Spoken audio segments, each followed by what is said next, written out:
before I leave the room, Yeah. I don't want to be bothered because I don't want to fill my head with a lot of, not, contextual philosophy. I love philosophy. It's just I'm a practical kind of girl. Sure. I want to be able to use what you give me like right now. Totally. And that's what I love about improvisation. That's what I love about how my take on communication is that you get to hear it, practice it, and use it before you walk out of the room. Totally. Yeah. Let me ask you this, and I'm dying to know. Do you ever just do like a jam mashup kind of thing? You ever go to the local like improv theater and just like jump in? When's the last time you hopped up on stage? No, I don't, because there's one distinct. I think Amy and I were talking about this when we met.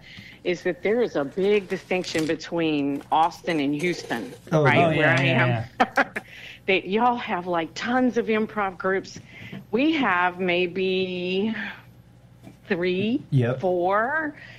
At the very tops. I mean, I know a woman who has the I think they call it CZ now, or it was Comedy Sports. And that franchise has been in this city for 25 years, and most people don't even know what it is. It's there is no way, there is nowhere to do it unless I was creating it. Right. Yeah, absolutely. So it was like, okay. So really what I consider, no, it's not on my stage, is either in a coaching session or in front of a group. That's where my improv stage 100%. is now. Yeah. No, that is still definitely exactly that is improvising. I don't know. And you're right. I forgot you were in Houston for a second. I forgot that's not this magic candy land where everybody's just bouncing around, yes-anding and hugging and giving each other tattoos and kissing. They're not. No. In fact, we did when we had the theater, we were hosting a musical murder mystery. We did several of them. Wow. And there was a woman that had written 3 or 4 of them. And I mean, she would tell stories about actors, regular stage actors who wouldn't break that fourth wall. They wouldn't have ever done murder mystery type of things because they had to be face-to-face with their audience, and they had to interact with them. She said, I knew several of them that would get drunk before they'd have to do it. Amy and I have done murder mysteries. We know that hill. Yeah. It's a wild thing to have to pretend right to somebody's face in that way. It is. Definitely helps to be an improviser for sure, because you're asked a bunch of weird questions and you have to kind of wing it. And you have to stay in character at the same time. Yeah. It's like, oh my word, that's where it really gets real. These people came here to solve a mystery, so they're just grilling you the whole time. It's ridiculous. And it just takes a certain type of individual to allow people in like that. Totally. They're called crazy. I was going to say, once again, sociopathic. That is such that is a polite word. And it's so funny. I was just thinking, like, that makes me feel and I guess I'm happy to be referred to as crazy for sure. Especially from Houston. But it makes me feel a lot better to be able to do those things. It feels like an additional skill to have that, to be able to do it, not only just to perform, a play where you're saying the words that somebody tell you to say, and then you do improv where you can kind of create it and live in the world, but you still have the fourth wall. But then to be able to do a show where you can interact with the other people in the room, that I think is, and to your point of when you are the teacher, you are performing, it's almost like you're playing the role of the teacher.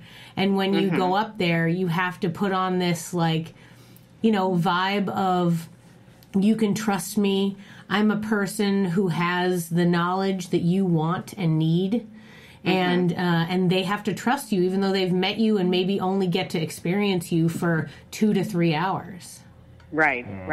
And that's what the system of improv, I think, sets up.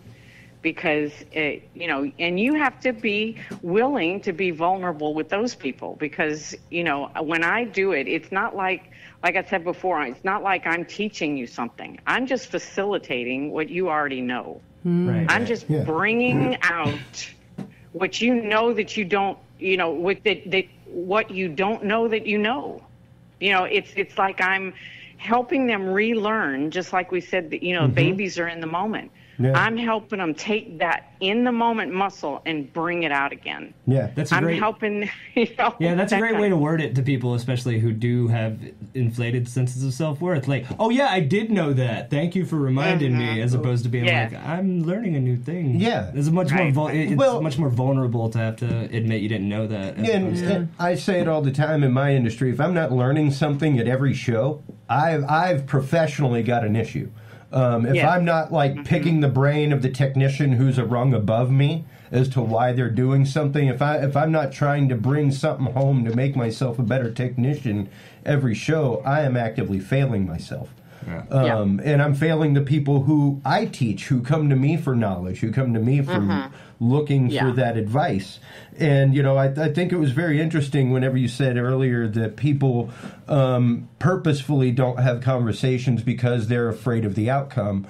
And I myself am a big person of science. I love science. And there's the concept of preconceived notion and tainting your experiment by having a desired result.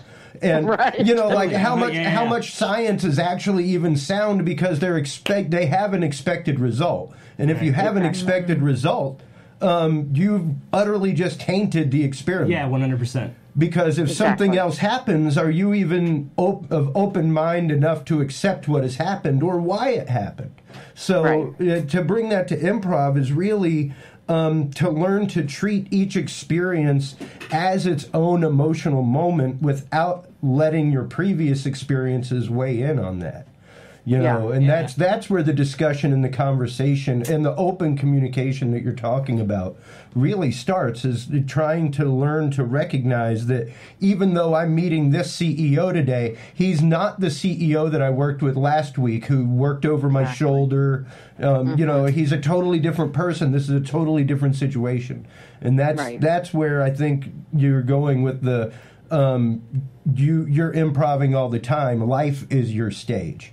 And life we're all is everybody's stage, improving. whether they know it or not. Exactly.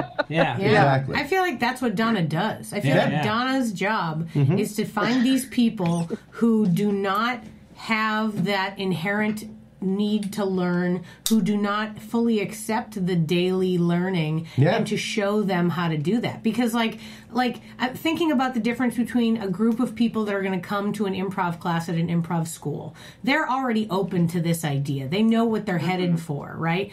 And to a certain extent, one hopes that the people who are signing up for Donna's workshops know a little bit about what they're about to walk into. But I've been to a lot of corporate workshops that I've taught where the human beings do not even know what they're about to do before I walk in the room and the boss says, "Hey guys, we're doing improv today." And I get to deal with the direct, immediate, visceral reaction to that, which often is, "Oh, no, what? Oh." Yeah. I'm saying no but all day now. That's really difficult, just to be the teacher and to jump off from that. But I feel like the people, the crowds, the human beings that are coming to Donna for help need to learn how to open themselves up to that. So, man, just even thinking about that and the fact that these are the people that you're probably dealing with all the time, you are a saint. Didn't we say that already? No, that's what I'm saying is God bless you for figuring out how to do improv in Houston above ground, because you did it.